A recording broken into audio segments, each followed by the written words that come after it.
ಈಗ ನಾನು 95% ತೆಗಿತಾ ಇದ್ದೀನಿ. ಇನ್ನೊಂದು 5% ತೆಗಿಯೋಕ್ಕೆ ನನಗೆ ಮಾರ್ಗದರ್ಶನ ಮಾಡ್ತಿದ್ದಾರೆ. ಅದನ್ನ ಜನ ವಿಮರ್ಶೆ ಅನ್ಕೋಬೇಡಿ. ಅವ್ರಿಗೆ ಯಾವತ್ತೂ ಅವ್ರ ಸ್ಟೂಡೆಂಟು ಫಸ್ಟ್ ರ್ಯಾಂಕ್ ಬರಬೇಕು ಅಂತ ಆಸೆ. ಅವಕಾಶ ಅದೇ ಬಂದರೆ ನೋ ಅನ್ನಲ್ಲ. ಆದರೆ ನನಗೆ ಯಾವತ್ತೂ ಅದೃಷ್ಟ ಲಕ್ಷ್ಮಿ ನಾನು ಹುಡ್ಕೊಂಡು ಬಂದಿದೆ, ನಾನಂತೂ ಹುಡ್ಕೊಂಡು ಹೋಗಲ್ಲ ಸರ್. ಟೌನಲ್ಲಿ ನಿನ್ನೆ 516 ಮನೆಗೆ ಸ್ಕಾಲರ್ಶಿಪ್ ಕೊಟ್ಟಿದ್ದೀನಿ. ನಿನ್ನೆ ಒಂದೇ ದಿನ 22 ಟೀಮು 516 ಮನೆಗೆ SLC ಹೋದ ಮಕ್ಕಳಿಗೆ 1000, PUC ಹೋದ ಮಕ್ಕಳಿಗೆ 2000, ಡಿಗ್ರಿ ಅವ್ರಿಗೆ 3000, ನಿನ್ನೆ 516 ಮನೆಗೆ ನಮ್ಮ ಟೀಮ್ ಕೊಟ್ಟಿದೆ.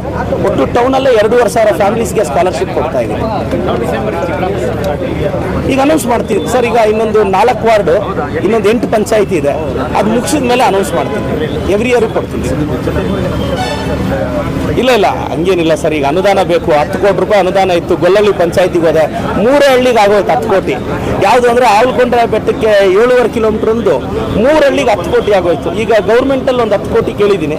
ಈ 4 ದಿನದಲ್ಲಿ ಬಂದರೆ 10 ಕೋಟಿ ಎತ್ಕೊಂಡು ಹಳ್ಳಿಗೆ ಹೋಗ್ತೀನಿ ಸರ್. ಏನು ಬರೀ ಕೈಯಲ್ಲಿ ಹೋದ್ರೆ ಕೇಳ್ತಾರೆ, ಕಾಸಿಲ್ಲ, ಕಷ್ಟ ಆಗುತ್ತೆ. ಒಂದು 5 ಕೋಟಿ ಅನುದಾನ ಬಂದಿದ್ದ ತಕ್ಷಣ ಹಳ್ಳಿಗೆ ಇಲ್ಲ ಸರ್. 5 ಆಡಲ್ಲ 10. ಅದರಲ್ಲಿ 5 ನಾನು ಔಟ್ಸೋರ್ಸಲ್ಲಿ ತೊಗೊಂಡಿದ್ದೆ ಬಾಡಿಗೆಗೆ. ಅದು ವಾಪಸ್ ಕೊಟ್ಟು ಈಗ 10 ನಾನು ಸ್ವಂತದೇ ಮಾಡಿದ್ದೀನಿ ಸರ್. ಶೋರೂಮಿಂದ 10ಕ್ಕೆ ಹತ್ತಿರ 4.25 ಕೋಟಿ ಬಂಡವಾಳ ಹಾಕಿದ್ದೀನಿ ಸರ್. ಒಂದು ಆ್ಯಂಬುಲೆನ್ಸ್ ಅಂತೂ 49 ಲಕ್ಷ ಸರ್, ವೆಂಟಿಲೇಟ್ರು. ಮತ್ತು ಅದರಲ್ಲಿ ಈಗ ವಿಡಿಯೋ ಕಾನ್ಫರೆನ್ಸಿಂಗ್ ಎಲ್ಲ ಒಂದರಲ್ಲಿ ಅಲೋ ಮಾಡ್ತೀನಿ ಸರ್.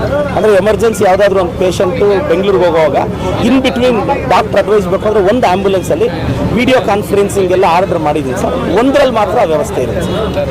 ಅಲ್ಲ, ಅದು ಮುಖಂಡರ ಪ್ರೀತಿ. ನಾನು ಚಿಕ್ಕವನು. ಅದೃಷ್ಟ ಲಕ್ಷ್ಮಿ ಮನೆ ಬಾಗಿಲಿಗೆ ಬಂದರೆ ಬೇಡ ಅನ್ನಲ್ಲ.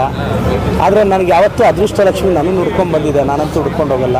ನಮ್ಮ ಸಚಿವರು ಒಳ್ಳೆ ಕೆಲಸ ಮಾಡ್ತಿದ್ದಾರೆ, ಅವ್ರಿಗೆ ಒಳ್ಳೇದಾಗಬೇಕು. ಸುಬ್ಬಾರೆಡ್ಡಿ ಸರ್ ಸೀನಿಯರ್ ಇದ್ದಾರೆ, ಅವ್ರಿಗೆ ಒಳ್ಳೇದಾಗಬೇಕು. ನಾನು ಇನ್ನೂ ಚಿಕ್ಕ ಹುಡುಗ. ಅವಕಾಶ ಅದೇ ಬಂದರೆ ನೋ ಅನ್ನಲ್ಲ. ನಾನಂತೂ ಹೋಗಲ್ಲ. ನಾನು ಯಾವತ್ತಿದ್ರೂ ನಮ್ಮ ಉಸ್ತುವಾರಿ ಸಚಿವರು ನನ್ನ ಲೀಡರ್. ಅವರು ಈಸ್ ಮೈ ಲೀಡರ್. ನನ್ನ ಲೀಡರ್, ನನ್ನ ಸ್ಟ್ರೆಂತ್.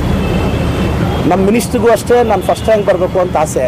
ಈಗ ನಾನು 95% ತೆಗಿತಾ ಇದ್ದೀನಿ. ಇನ್ನೊಂದು 5% ತೆಗಿಯೋಕ್ಕೆ ನನಗೆ ಮಾರ್ಗದರ್ಶನ ಮಾಡ್ತಿದ್ದಾರೆ. ಅದನ್ನ ಜನ ವಿಮರ್ಶೆ ಅನ್ಕೋಬೇಡಿ. ಅವ್ರಿಗೆ ಯಾವತ್ತೂ ಅವ್ರ ಸ್ಟೂಡೆಂಟು ಫಸ್ಟ್ ರ್ಯಾಂಕ್ ಬರಬೇಕು ಅಂತ ಆಸೆ.